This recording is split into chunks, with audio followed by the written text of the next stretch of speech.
오늘 예배가 좀 특별한 행사가 있어서 그런지 찬양 하나도 그렇고 또 오늘 우리가 읽을 성경 말씀까지도 아주 적절하게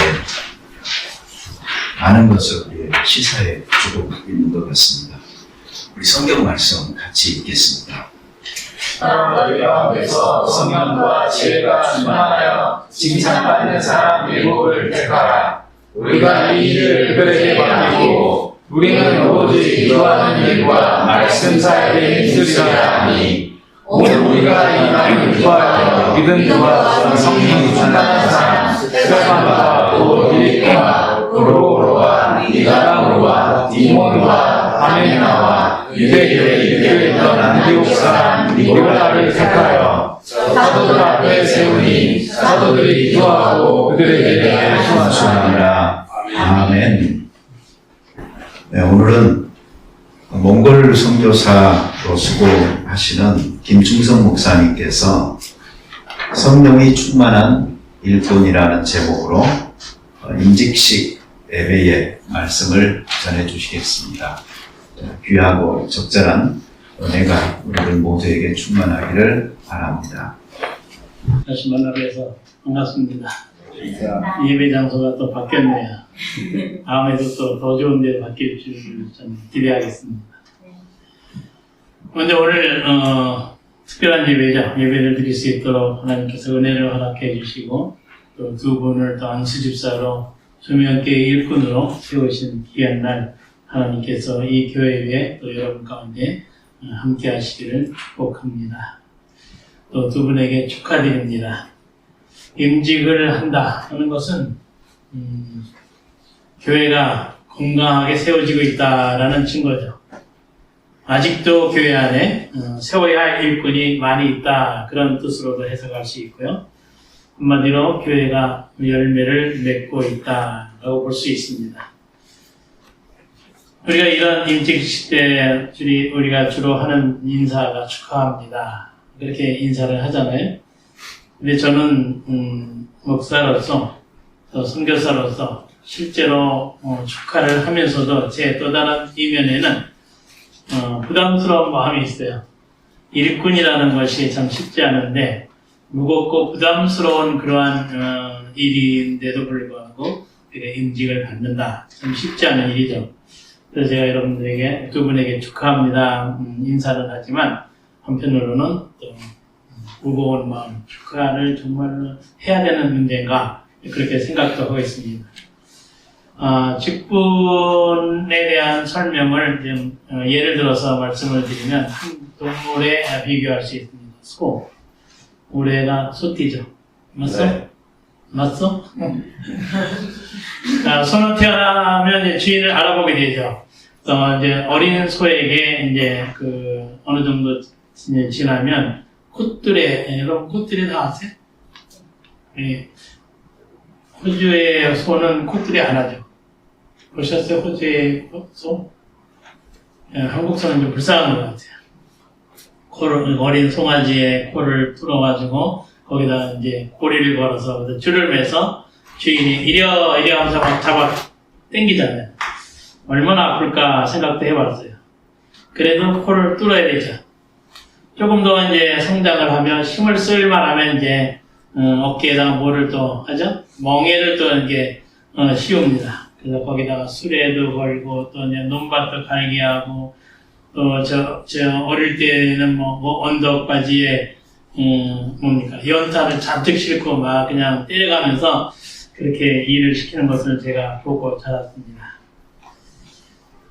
불쌍하죠. 그렇게 일만 하는 것이 아니라 또 이제 태어나면서부터 죽는 날까지 계속 일만 하는 거예요. 사람들을 위해서 또 고기도 내주고 뼈도 내주고 우리 또 맛있다고 속꼬리 탕도 해먹고 또 그 뼈들은 또 본차이나 또 이게 그릇도 만드는 데 쓰고 또 가난한 몽골이나 이런 나라에서는 또 소똥까지도 태워서 연료로 쓰는 그러한 것. 그래서 소는 태어나서 죽도록 일만 하고 사람들에게 그야말로 다 헌신 다 내주고 똥까지도 다 헌신하는 그러한 것을 보면서 오늘 우리 교회 안에서의 직분자들 마치 그 소의 삶과 비교를 할 수 있다. 그 소의 일생이 우리의 신앙생활과 같은 것 같아요. 그래서 교회를 다니기 시작한다는 것은 하나님을 따르기로 이제 우리가 작정을 하는 거잖아요. 금방 우리가 성도가 되는 것이 아니라 이제 교회에 와서 주님은 곧 나의 주님이십니다. 그 신앙 고백을 하고 그러면 이제 교회에서 세례를 줍니다. 세례를 받는다는 것은 마치 소가 콧드레를 하는 것처럼 이제 영적인 의미에서 이제 세례받는 것은 콧드레와 같다 표현할 수 있죠. 한마디로 예수님께 이제 코가 꿰인 거죠. 그래서 이제 주님이 오라 하면 오고 가라 하면 가는 그러한 주님께서 고삐를 잡고 가시는 길을 우리가 따르는 것이 이제 우리 신앙인들인데, 이제 세례교인이 되면 그 다음에 이제 곧바로 직분을 맡기진 않지만 시간이 가면 집사로, 또 좀 더 지나가면 권사로, 또 안수집사로, 장로로 이렇게 하나님께서 직분을 허락하십니다. 그러니까 직분을 받는다는 것은 멍에를 쓰는 일이다. 저는 그렇게 표현을 합니다. 세상적인 직분은 계급 또는 명예죠. 멍에와 명예의 발음을 잘 해야죠. 세상적인 그 직분은 어떤 성공의 어떤 그러한 잣대로 볼 수 있고, 기독교 신앙 안에서 직분이라는 것은 명예가 아니라, 계급이 아니라 멍에라는 그러한 의미입니다. 그래서 제가 명예와 멍에가 비슷한데 다르죠. 명예라는 각각 그 단어 하나에서 한 획만 빼면 멍에가 되더라고요. 그래서 이게 무슨 뜻인가 생각해 보니까 명예라는 욕심에서 한 획만 빼도 멍에가 되는구나 하는 것을 제가 글자를 통해서 발견하게 됩니다. 사람들은 명예는 참 좋아하는데 멍에는 참 시기를 싫어하죠. 너무나 부담스럽고 두렵고 하니까 현재는 미련해 보이고 고통스럽게 느껴지지만 그 멍에를 쓰면 나중에는 하나님께서 그 예비한 상급을 주시기 때문에 우리는 명예가 아닌 멍에를 쓰기를 기뻐해야 한다는 말씀입니다. AD 167년에 마르크스 아우렐리우스가 황제가 됐을 때 그때 가장 기독교를 핍박한 황제이기도 합니다. 그때 한 젊은 청년이 두 팔이 묶인 채 원형 경기장으로 이제 끌려옵니다. 가운데로 끌려옵니다. 그 경기장 안에는 많은 기독교인들이 끌려왔고 또 그것을 구경하기 위해서 몰려온 구경꾼도 많았습니다. 또 한쪽에는 사자들도 굶주린 사자들도 이제 으르렁거리고 있었고 예수를 믿는다는 이유 하나 때문에 붙잡혀 온 것이죠. 고문을 하는 그 공간이 채찍을 들고 이 청년에게 신문을 시작합니다. 너는 어디서 왔고 내 이름이 무엇이냐? 처음에는 조용히 질문을 합니다. 그랬을 때 이 청년이 조용히 얘기합니다. 나는 그리스도인이다. 이름이 뭐냐고 물어봤는데 그리스도인이라는 황당한 대답을 합니다. 이 말을 들은 이 공간은 처음이라 좀 약간 당황스러웠지만 계속적으로 여러 가지 질문을 합니다. 너와 함께 예배드리던 예수쟁이들은 다 어디 있느냐? 이것저것 많이 물어봅니다. 그래도 여전히 똑같은 대답. 나는 그리스도인이다. 입니다도 아니고 그리스도인이다. 당당하게 그렇게 대답을 했다는 거죠. 그래서 이제 화가 이 공간에 치밀어 올라서 결국에는 저쪽에 있던 쇠 의자, 불에 달군 쇠 의자를 갖다 놓고 거기다 앉혀놓고 다시 마지막 질문을 합니다. 청년의 옷이 어떻게 됐겠어요? 청년의 옷이 타기 시작합니다. 살갗이 타는 냄새가 진동을 합니다. 청년은 끝까지 마지막까지 나는 그리스도이다 하면서 순교한 그러한 일화가 있습니다. 이 청년의 이름은 오스트리아 비엔나 출신의 삼투스라는 그러한 이름을 가진 청년이었습니다. 이 광경을 본 많은 그리스도인들이 벌벌 떨고 한쪽에 있었는데 그 청년을 보고 오히려 도전을 받아 더 담대하게 자기들도 그리스도인이다 하면서 순교했다는 이야기죠. 그 후에 기독교가 더 많이 전파된 그러한 역사를 우리가 초대교회 역사를 통해서 발견하게 됩니다. 오늘 거룩한 멍에를 짊어지기 위해서 주님 앞에 다짐하는 두 분의 안수 집사님. 산투스 같이 어떠한 상황 가운데서도 나는 그리스도이다 담대하게 외치면서 순교할 자신이 있으십니까? 저는 이렇게 질문하고 싶어요. 우리가 그리스도인은 어떤 세상 가운데서 또 혹은 때로는 교회 안에서 억울한 일을 당할 수 있습니다. 손해를 당할 수도 있습니다. 그래서 그 모든 것을 참아가면서 순교하는 것이 그리스도이다 말씀을 드립니다. 주님의 제자인 우리가 세상 사람들과 다른 바 없이 똑같이 행동을 한다면 독이 되지 못하겠죠. 감정이 머리까지 치밀어 오르고 화가 나고 욕설이 입에까지 다 달려있다 할지라도 내 안에 잠재한 그런 모든 약한 본성을 짓누르고 주님을 위해서 참을 수 있다면 그것이 곧 죽는 삶, 순교다. 저는 그렇게 정의를 하고 있습니다. 그런 점에서 그리스도인은 매일 죽어야 합니다. 한때만 죽는 것이 아니라 매일 사도 바울처럼 나는 매일 죽노라. 십자가에 죽으신 예수님처럼 우리도 억울하게 죽고 배신당하고 죽고 또 오해받으면서도 죽고 참을 수 없는 그 상황 가운데서도 죽을 수 있는 그러한 믿음. 그래서 결국 믿음이라는 것은 주님을 알기 시작하면서부터 주님 앞에 갈 때까지 자아를 죽이는 일이라 저는 그렇게 나름대로 정의를 하고 있습니다. 믿음은 다른 것이 아니라 자기 자신을 죽이는 것이다. 힘을 할 수가 없습니다. 내가 죽어야 다른 사람도 구원할 수 있고 나 자신도 구원받을 수 있습니다. 이것은 예수님의 죽음의 원리다 볼 수 있죠. 만약 예수님께서 죽지 아니하시고 말로만 유명한 설교를 하시고 사랑만 하시고 말았다면 오늘 우리에게 구원은 어떠한 결과를 낳았을까요? 한번 상상해 보시기 바랍니다. 그렇게 됐다면 한 시대를 거쳐간 유명한 설교가 유명한 위인으로만 끝났을 것이다. 저는 그렇게 생각을 합니다. 오늘 말씀을 읽었습니다. 일곱 집사에 선출하는 장면이 나옵니다. 오순절 성령 강림 이후에 초대교회가 태동했고 예루살렘 지역만 아니라 먼 지역에서부터 그리스도인들이 말씀을 듣기 위해서 모였습니다. 또 집회가 끝나면 너무 그러한 은혜가 좋아서 성도의 교제를 나누고 또 거리가 멀기 때문에 갈 수도 없고 그래서 그 교회 안에서 모여서 활동을 많이 했죠. 또 성도의 교제가 너무나 달콤하고 은혜스러워서 가지 않은 거죠. 또 그때는 가난한 교인들이 너무 많아서 또 부자들이 재산을 팔아서 그들에게 나눠주기도 하고 또 교인들을 섬기기도 하고 모일 때마다 또 많은 성찬을 나누는 음식을 나누는 그러한 일을 했습니다. 그것이 이제 우리처럼 이렇게 몇십 명 그런 단위가 아니라 몇 명도 아니고 수천 명 이상이었다 볼 때 얼마나 그것이 어려웠을 것인가 상상이 되죠. 그리고 회심하는 성도들이 날마다 갈수록 많아지다 보니까 사도들이 이제 말씀과 기도를 해야 되는데 공동체를 구제해야 되고 또 관리해야 되고 멀리서 온 사람도 다 돌봐줘야 하는 그러한 일들까지 해야 되기 때문에 너무나 힘겨운 일이 되고 말았죠. 또 그 안에는 성숙한 그리스도인이 있는가 하면 그렇지 못한 성도들도 있었습니다.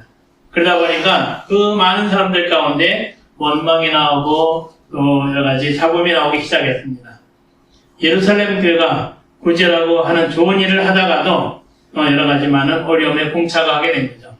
또 그때 히브리파 유대인들과 헬라파 유대인들이 서로 이렇게 어떤 문화적 상황 때문에 나눠지고 갈등도 많았습니다. 그러다 보니까 원망하게 되고 미움도 갖게 되고 참 시끄러웠죠. 이러한 일이 단순한 문제가 아니죠. 우리가 조그만 교회도 이러한 일이 생기면 참 시끄럽잖아요. 분열되기도 하고 서로 상처받고 그러는데 사소한 일이 아니라 이런 일은 결국 우리 신앙생활에 많은 깊은 영향을 미치게 되죠. 교회의 하나됨을 깨트리게 되고 교회 전체에 어려움을 주게 됩니다. 그래서 이제 12사도가 제자들을 불러서 오늘 우리가 읽은 것처럼 우리는 기도와 말씀에 전념할 테니까 당신들이 이 다른 봉사를 맡아라. 그래서 이제 7집사를 이제 선택하는 장면이죠. 3절에 보면 성령과 지혜가 충만하여 칭찬받는 사람을 택하라. 안수 집사를 택하는데 조건이 딱 세 가지입니다. 성령에 충만하고 지혜가 충만하고 다른 사람들에게 칭찬받는 사람. 뭐 학벌이나 뭐 다른 어떤 조건을 요구하는 것이 아니라 그야말로 영적인 상황이죠. 성령 충만. 너무나 우리가 많이 이야기하고 듣는 그러한 단어죠. 성령이 그 사람 속에 거하면서 그 한 사람의 삶 전체를 지배하는 것을 우리는 성령 충만이다. 그렇게 이야기합니다. 우리가 보통 성령 충만한 사람이다 그러면 뭐 방언도 하고 예언도 하고 또 뭐 하나님의 음성도 듣고 참 특별한 기사와 이적을 나타내고 병도 고치는 그런 특별한 사람으로 생각할 수 있지만 우리가 성경을 깊이 보면 하나님의 영이 그 사람 전체의 삶을 움직일 수 있는, 그래서 세상과 구별된 생각, 구별된 언어나 행동, 또 모든 삶이 성령의 지배를 받는 그 상태를 우리는 성령 충만이다 말할 수 있습니다. 오늘날도 복음이 전에는 그러한 과정에서 하나님의 백성들이 예수님을 믿게 하는 과정에서 어떤 기적적인 일들이 일어납니다. 여러분 교회 가운데도 일어날 수 있고 또 제가 선교지에 10년 있는 동안 선교지에서도 저도 그런 경험을 했고 또 다른 선교사님들도 병자가 낫고 뭐 이게 다리 지팡이를 짚고 온 사람들도 그 지팡이를 버리고 가는 그야말로 불에 태우는 그러한 장면도 있었고 참 많은 그런 기적들이 일어납니다. 물론 하나님께서 필요하면 그때마다 특별한 은혜를 주셔서 사람들로 하여금 그 하나님의 살아계심을 이제 보게 하는 그러한 역사를 우리가 많이 경험하게 됩니다. 일반적으로는 성령의 역할이라는 것은 예수를 믿는 사람들에게 그 믿음을 가지게 하는 것, 가장 중요하죠. 성령 충만해서 어떤 기사와 이적을 나타내고 방언도 하고 다 좋은데 그 가운데 진정한 믿음이 심어지지 않고 그 믿음을 따라서 하나님을 믿는 사람이 하나님의 자녀답지 못하게 산다면 오히려 성령 충만하지 못한 것이 훨씬 낫죠. 우리를 변화시키고 우리를 하나님의 참 사람으로 살게 하시는 그 힘은 곧 성령의 충만이다. 우리가 말로만 성령 충만이 아니라 정말로 우리가 성령 충만해서 예수님을 확실히 믿는 것, 또 그 믿음을 따라서 참된 그리스도인으로 살면서 하나님의 사랑을 실천하는 거죠. 그래서 열매를 맺는 것, 그것이 성령 충만이다. 그러니까 성령의 인도하심을 받지 않는 직분자들이 세상에 많이 있죠. 그러한 분들은 교회 공동체에 참 가시가 되고 걸림돌이 될 수 있습니다. 봉사를 많이 하지만 성령이 임하지 못해서 참 인간적인 색깔이 나타나게 되고 또 소란을 끼치게 되는 그러한 경우를 오늘날에도 많이 보게 됩니다. 또 본인들도 성령이 충만하지 못하면 어떤 일을 해도 감격도 없고 은혜도 없고 결국에는 스스로가 이제 쓰러지는 그러한 결과를 낳게 되죠. 또 지혜가 충만하다는 말씀은 모든 것이 하나님의 행하심이다. 어떤 많이 배우고 모든 박시간 그러한 것이 지혜가 아니라 큰 지식이죠. 그 지혜가 있다는 것은 교회 안에서 하나님의 역사가 교회를 움직이고 또 우리의 모든 인류의 역사를 하나님께서 이루시고 있다는 사실을 우리가 깨닫는 겁니다. 결국 우리가 할 수 있는 일은 우리가 다 최선을 다해서 해야 되지만 우리가 할 수 없는 어떤 영적인 것, 하나님의 역사에 대해서는 우리가 하나님께 온전히 맡기고 그렇게 사는 거죠. 그것이 바로 지혜로운 삶이라 볼 수 있습니다. 지혜가 없는 사람은 내가 가지고 있는 조그만 그런 지식으로 노력하고 애를 쓰지만 또 온갖 수단과 방법을 다 동원해서 자기의 어떤 공로를 인정받으려고 애를 쓰는데 그렇게 되다 보면 교회나 다른 사람들에게 참 많은 신등을 줄 수 있는 경우를 보게 됩니다. 교회 일꾼이라는 것은 하나님께서 우리 삶에 개입하셔서 교회를 위해서 역사하신다는 사실을 믿는 믿음으로 일을 해야 합니다. 이 원리를 깨닫고 그 하나님을 믿고 의지하고 그분의 뜻을 따라서 행하는 사람이 지혜가 충만한 일꾼이 될 수 있다는 말씀을 오늘 본문을 통해서 보게 됩니다. 또 칭찬받는 사람, 칭찬받아야죠. 교회 안에서 사람들로 하여금 같은 공동체 안에서 칭찬도 받고 밖에 있는 사람들한테도 칭찬을 받고 믿지 않는 사람들한테도 받아야 되죠.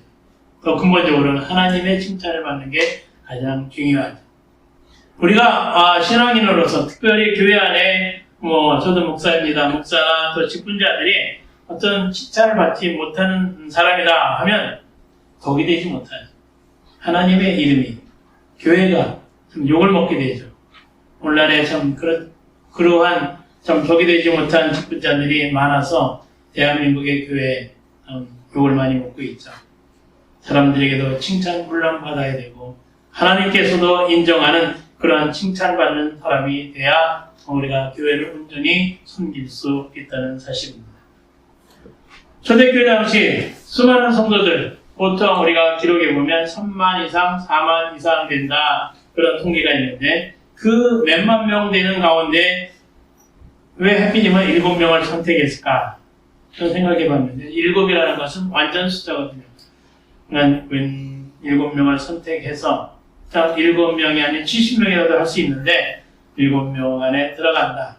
우리가 7 집사님에 대해서 읽었지만 우리가 다 알지는 못해도 스데반 집사, 필립 집사 그 정도만 알고 다 모르잖아요. 그런데도 그 7명의 안수 집사님은 상당히 대단하지 않았을까.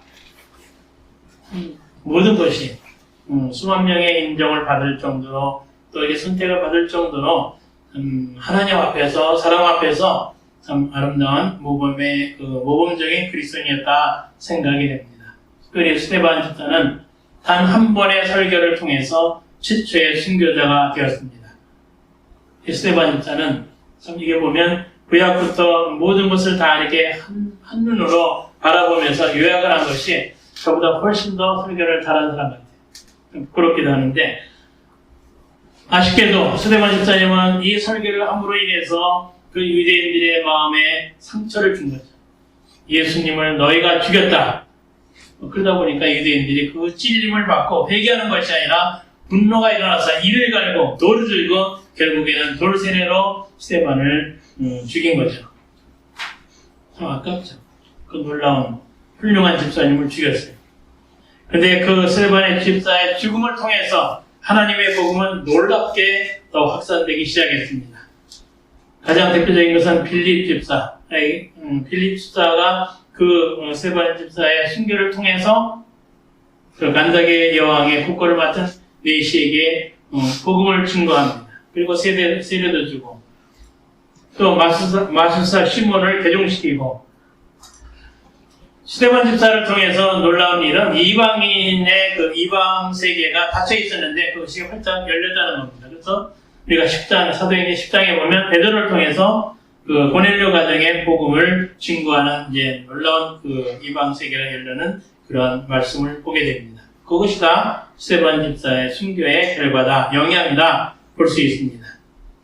가장 놀라운 스데반 집사의 그 순교의 영향력은 무엇보다도 사울이라는 사람, 여러분도 아시죠?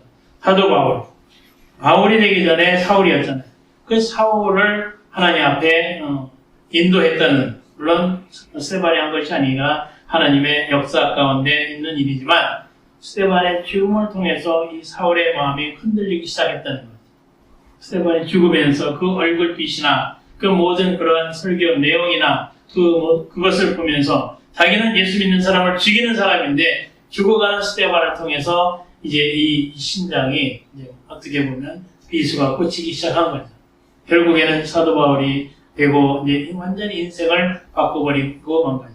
성경에는 정확히 그런 묘사가 없지만 여러 가지 정황을 볼 때 사울의 그 마음에는 눈을 감아도 무엇을 먹어도 어디를 가도 기독교들을 이제 잡으러 갈 때에도 스데반의 그 얼굴이 사울의 마음을 따라다니고 괴롭히지 않았는가 생각이 됩니다. 이제 그 사도 바울의 그 고백 가운데도 그런 내용이 나오긴 합니다.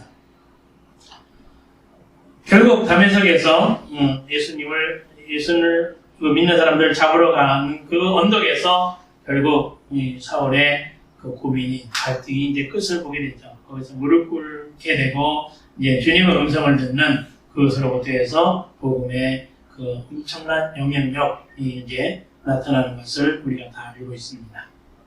예수 그리스도의 십자가의 죽음과 부활이 온 인류에게 구원을 가져온 것처럼 스데반 집사의 순교로 엄청난 하나님의 역사가 불꽃처럼 번져왔습니다. 복음은 능력이죠. 기독교는 능력의 종교입니다. 능력이 없으면 기독교가 될 수 없다는 말씀이죠. 저는 이 스데반 설교를 준비하면서 참 마음이 먹먹했습니다. 나는 스데반처럼 그렇게 참 설교도 잘 못하지만 그러한 신성도 없는데, 그냥 스데반은 이 눈에 불을 켜고 돌을 들고 이를 갈고 있는 그러한 군중들 앞에서도 이 성경을 쭉 읽어보면 스데반의 얼굴이 천사의 얼굴 같이 빛났더라, 그런 말씀이 나오잖아요. 조금도 그 죽음 앞에서 두려워하지 아니하고 그 군중들 앞에서 담대하게 자기가 하고 싶은 설교를 하는 그러한 모습, 온몸에 멍이 들고 피를 흘리고 죽어가면서까지 예수님처럼 용서를 구한 스데반 집사. 사람의 힘으로 할 수 없는 거죠. 예수 그리스도의 부활의 영이 임했기 때문이라 저는 그렇게 확신합니다. 저희도 마찬가지죠. 세상에 밥이 되지 않기 위해서 성령 충만해야 합니다. 내 안에 성령이 없다는 것, 성령이 점점 소멸되고 있다는 이것을 우리는 슬퍼하고 안타까워하고 가슴을 치면서 우리가 기도를 해야 할 것입니다. 지금은 어느 때보다도 성령 충만한 시대를 살아가야 할 때입니다. 어렵잖아요. 바이러스라는 것 때문에 교회 예배가 중단이 되고 사람들 간의 관계가 점점 더 멀어지고 교회를 갈까 말까 고민하게 되고, 아무튼 한국 교회가 그렇게 되고 또 선교사라는 그 어떤 사역이 이제 중단돼서 다른 또 사이드 잡을 가져야 되는 이제 본업을 가져야 되는 그런 상황으로 지금 되어 있습니다. 그래서 그것이 어떤 바이러스라는 그 하나 때문에가 아니라 이것은 세상에 참 기독교의 영적인 세계가 변질되고 있다, 변하고 있다.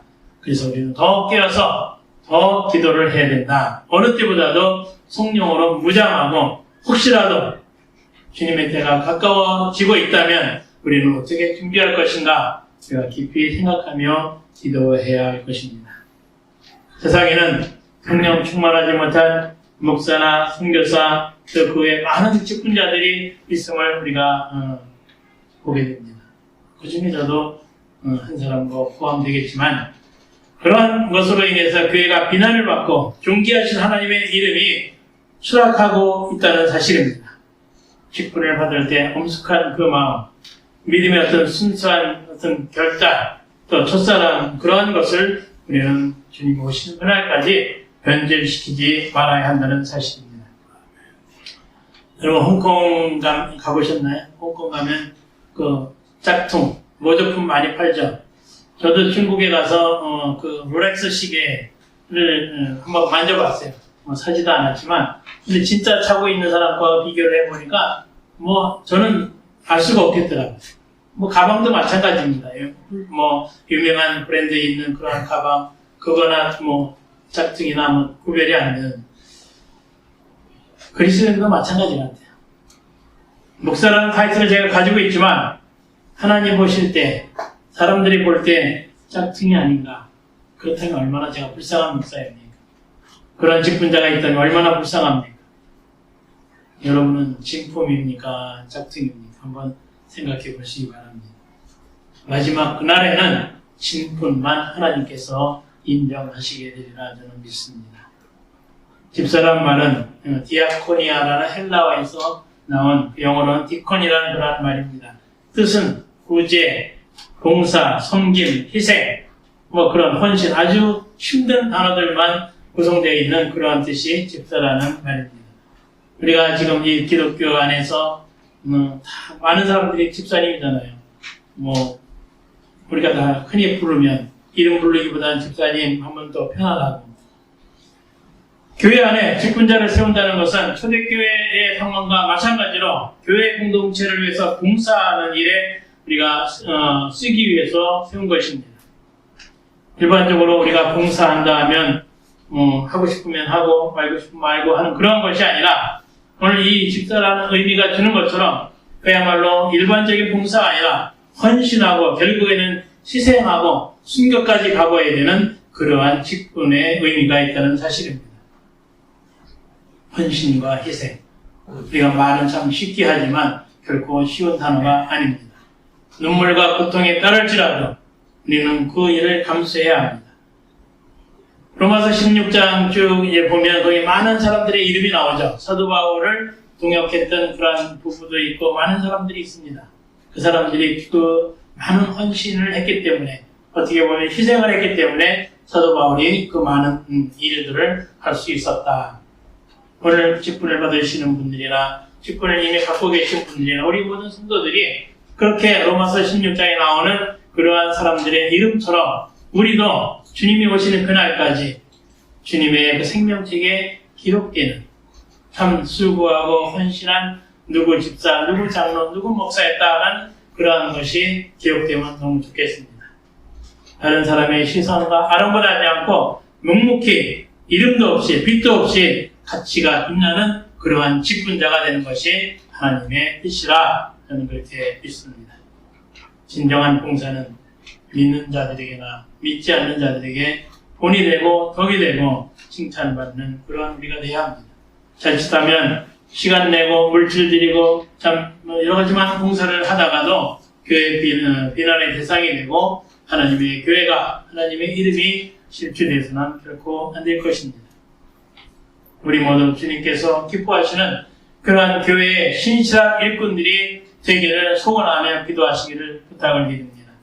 또한 우리 가운데 더 좋은 일꾼들을 계속 일으켜 세우시기를 기도하시기를 바랍니다. 믿음과 지혜와 성령이 충만하고 칭찬받는 사람들이 하나님의 부르심을 받아서 충성스러운 그런 일꾼으로 일할 때 하나님의 말씀의 사역이 하나님의 교회가 점점 더 왕성하게 전파되리라 저는 믿습니다.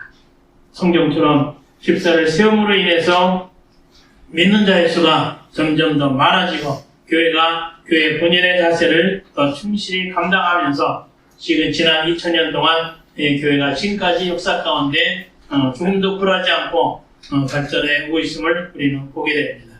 그것은 초대교회 그러한 집사들의 영향이 아니겠는가 저는 그렇게 믿습니다. 오늘은 교회 축제 날이죠. 기쁜 날이죠. 그래서 이 자리에 계신 성도 여러분과 오늘 특별히 직분을 받으시는 두 분에게 도전을 드리고 싶습니다.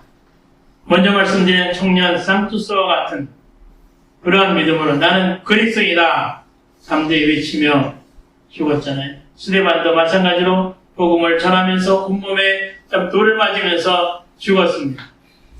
오늘 여기 계신 여러분들 그렇게 할 수 있는 확신이 있으신가 한번 자신에게 자문해 보시기를 바랍니다. 성령 안 받고 편하게 살 것인가 아니면 성령을 받고 주님을 위해서 하늘의 미랄처럼 그렇게 죽을 것인가 그래서 이 땅에 많은 복음의 그 역사를 나타낼 것인가 잘 죽는 것이 축복입니다. 다른 것이 축복이 아니라 잘 죽는 것입니다. 여러분 각자에게 오늘의 이 도전을 통해서 하나님의 음성을 들으시며 주님 앞에 가기까지 최선을 다하시는 귀한 성도님들 되시기를 부탁을 드립니다. 죽도록 충성하라 그리하면 내가 생명의 면류관을 내게 주리라. 기도하겠습니다.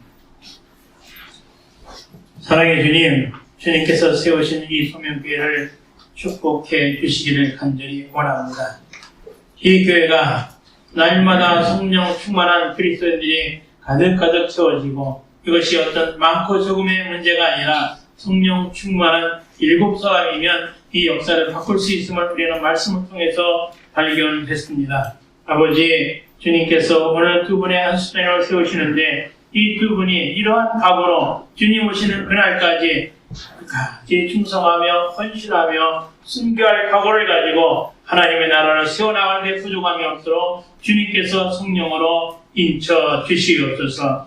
어차피 우리의 일생은 편안히 살다 아니면 순교를 하든 똑같은 한 짧은 인생을 사는 것입니다. 우리가 어떻게 할 것인가? 쌍투스와 같은 순교를, 스데반과 같은 순교를, 사도 바울같이 그렇게 순교를 할 수 있는 우리가 될 것인가? 우리가 결단하는 저희들로 주님께서 축복해 주시옵소서. 성령 충만해야만이 가능함을 믿고 저희들에게 또한 성령을 구합니다. 주여 불같이 내려주시옵소서. 오늘의 모든 순서를 주님께 부탁드리며 예수님의 이름으로 감사하며 기도합니다. 네.